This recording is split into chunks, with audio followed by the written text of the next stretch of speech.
Bonjour à toutes et à tous, bienvenue dans cette nouvelle série de vidéos où je vais vous expliquer les bases des trois différentes analyses que l'on utilise en bourse pour prendre les décisions d'achat ou de vente, donc sur les valeurs. Donc je vais commencer par vous expliquer les trois différentes analyses. Donc l'analyse fondamentale, on utilise les bilans de l'entreprise que l'on veut analyser, et ensuite on calcule des ratios euh, clés pour savoir si l'entreprise est chère ou pas chère, et si on a envie de passer à l'achat ou non. On a l'analyse technique, on prend l'historique des cours, et en fait on essaye de savoir si le cours va monter ou baisser, suivant l'historique du cours. On a ensuite l'analyse macroéconomique, donc ça c'est tout l'environnement externe au marché. Donc on a les taux d'intérêt, on a le prix du pétrole, on a les tensions géopolitiques, plein de choses qui font qu'on va prendre des décisions. Pourquoi je vais faire une série de vidéos qui débase des trois analyses? Puisqu'en fait une analyse fondamentale toute seule veut dire quelque chose, mais elle est beaucoup plus intéressante quand elle est couplée à de l'analyse technique, et ces deux analyses sont encore meilleures quand ils sont couplés à l'analyse macroéconomique. On aura une vue d'ensemble et des données qui vont nous permettre de vraiment passer à l'achat ou à la vente sur des actions. Donc c'est intéressant d'avoir ces trois bases pour prendre des décisions. Donc moi, première vidéo, cette vidéo ce sera sur l'analyse fondamentale. Donc j'ai utilisé la société Air Liquide puisque c'est une bonne boîte afin de vous montrer ce qu'une entreprise doit faire pour être pour aller dans le bon sens et pour être attractif du point de vue de l'investisseur. J'ai utilisé le site Zone Bourse donc pour avoir les différents bilans. On a aussi des synthèses par rapport au profil de l'entreprise. On a les différents actionnaires qu'on retrouve ici. Voilà, différents actionnaires. On a les administrateurs de la boîte. On a les ventes par région, les filiales. On a beaucoup de chiffres clés qui vont nous permettre, en tant qu'analyste fondamental, d'avoir une vue d'ensemble sur la société. C'est pour ça que ce site est très bien. D'ailleurs, je vous le recommande si vous voulez faire des analyses fondamentales. Pour le bilan fonctionnel, j'ai utilisé par contre Boursorama, puisqu'en fait les chiffres sont bien détaillés. Donc ça va nous permettre de faire des ratios intéressants. Les ratios que je vais vous expliquer, donc c'est des ratios assez basiques. Donc on va parler de 4 ratios, 5 ratios, mais le PE relatif est dans le PER, donc on aura 5 ratios. Et je vais vous parler du bilan fonctionnel, donc ça c'est des choses que j'ai vues en cours mais qui sont très intéressantes pour analyser une société et voir dans quel sens elle va, donc c'est très sympa ces chiffres-là, donc c'est pour ça que j'ai utilisé Boursorama, puisqu'on a besoin de ces chiffres-là pour avoir ces calculs. Donc les principaux éléments fondamentaux et les principaux ratios sont ceux-là. On a donc le bénéfice par action, bénéfice net par action. Donc ça va nous calculer le bénéfice par action tout simplement. Là on sait qu'on s'approche des 5 € par action.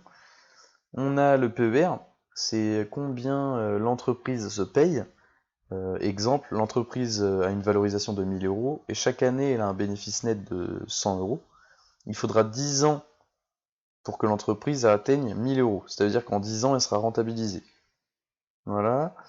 On a donc le PER relatif, c'est le PER relatif par rapport aux autres concurrents.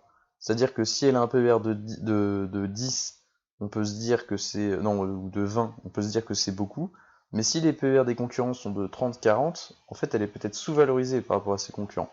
Il sert à ça le PER relatif. Donc beaucoup plus intéressant finalement que le PER tout simple, tout seul. On a le payout, donc ça c'est le pourcentage de bénéfices redonné à l'actionnaire.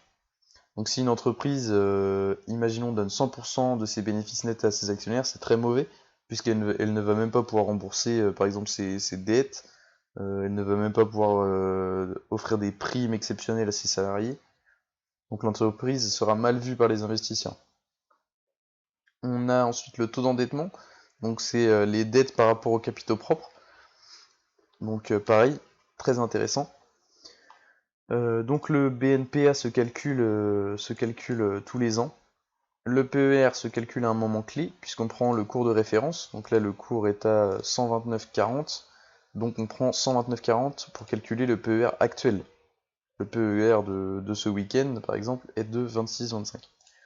On calcule ensuite le PER relatif, donc on prend les principaux concurrents. Donc là, Air Liquide a que deux principaux concurrents, donc j'ai pris les deux concurrents, j'ai divisé leur PER par 2, ce qui m'a donné une moyenne, et j'ai ensuite divisé le PER de Air Liquide par le PER de ses concurrents. Donc ce qui nous donne 0,70, ça veut dire que l'entreprise est sous-valorisée de 30% par rapport à ses concurrents. Donc elle a encore de la marge, même si 26 c'est élevé, elle a encore de la marge pour pour être dans la moyenne de ses concurrents en fait. On a ensuite le payout qui est de 55,7%, donc ce qui est plutôt positif. Généralement, une société, il ne faut pas qu'elle dépasse 60-65% de payout. Donc là, c'est bien, c'est plutôt correct. Et on a ensuite le taux d'endettement, qu'on calcule pareil tous les ans. Cette année, sur l'exercice 2021, il est de 52%, donc ce qui est pareil, positif. Ensuite, le taux d'endettement et le payout, il faut voir l'évolution de ces chiffres-là. Puisqu'en fait, ces chiffres-là tout seuls ne veulent rien dire. Si le taux d'endettement sur l'année 2020 a été de 40% et l'année d'après il passe à 52%, on peut l'interpréter comme quelque chose de négatif, même si 52% c'est faible. Donc toujours avoir à l'esprit de l'évolution des chiffres de l'entreprise. On a ensuite le bilan fonctionnel. Le FRNG, donc c'est le fonds de roulement net global, c'est pour voir si l'entreprise fait de l'argent et est pérenne dans le temps. Si elle a un FRNG tout petit et en diminution, ben, ce sera très négatif pour l'entreprise.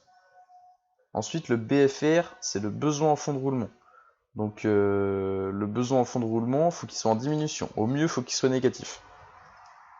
La trésorerie nette, c'est tout simplement la trésorerie nette. C'est la trésorerie de l'entreprise, la trésorerie que possède l'entreprise, donc faut qu'elle soit en évolution. Au mieux, faut qu'elle soit en évolution. Donc voilà.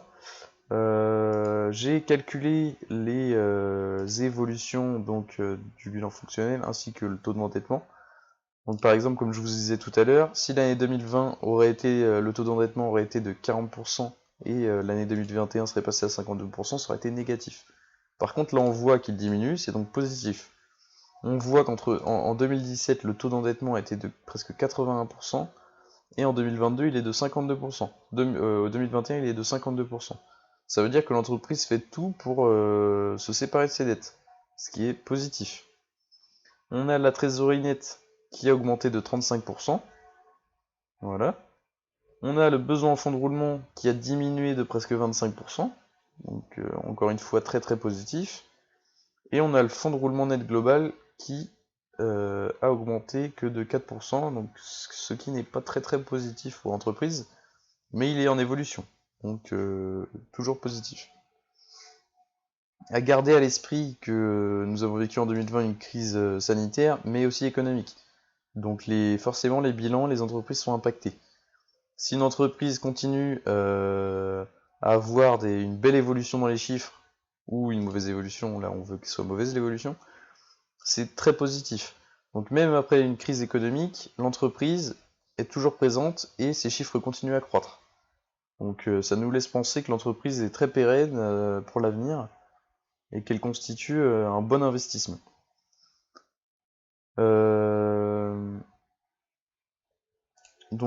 Voilà, donc tous ces chiffres-là vous donnent les points clés à savoir pour passer à l'achat sur une valeur. Attendre ou non.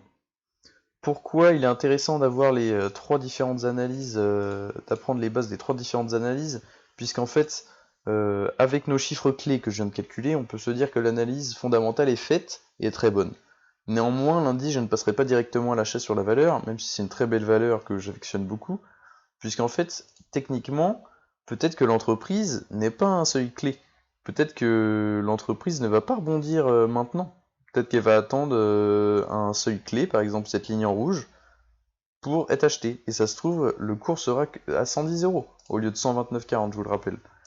Donc l'analyse technique, il va attendre. Même s'il a fait du fondamental et il sait qu'elle est intéressante, il va quand même attendre. Ensuite, on a l'analyste macroéconomique. Donc il va se dire, en ce moment, on est dans une mauvaise passe, mauvaise période, on est en pleine guerre, on a beaucoup d'inflation, les taux d'intérêt qui augmentent. Je préfère attendre. C'est pour ça qu'il est intéressant d'avoir en tête ces trois, vraiment les bases au moins des trois analyses pour investir ou non dans une entreprise. On n'investit pas du jour au lendemain parce que le bilan a été bon. Ces chiffres-là, tout seuls, ne veulent rien dire. C'est l'évolution qu'on veut voir. On veut essayer de voir l'avenir. Donc voilà, je pense que avec ça, vous avez les principaux ratios intéressants à savoir. Donc là, ici, vous avez ces 5 ratios, vous avez les calculs. Et pour ces calculs-là, vous allez sur Internet, vous aurez directement les calculs à faire pour accéder aux ratios. En gros, le bilan fonctionnel, c'est les actifs de l'entreprise et les passifs de l'entreprise. En gros, c'est ça. Donc voilà. Donc je vous conseille d'ailleurs d'analyser fondamentalement une entreprise. Ça vous donne des indications économiques sur la boîte et sur sa santé.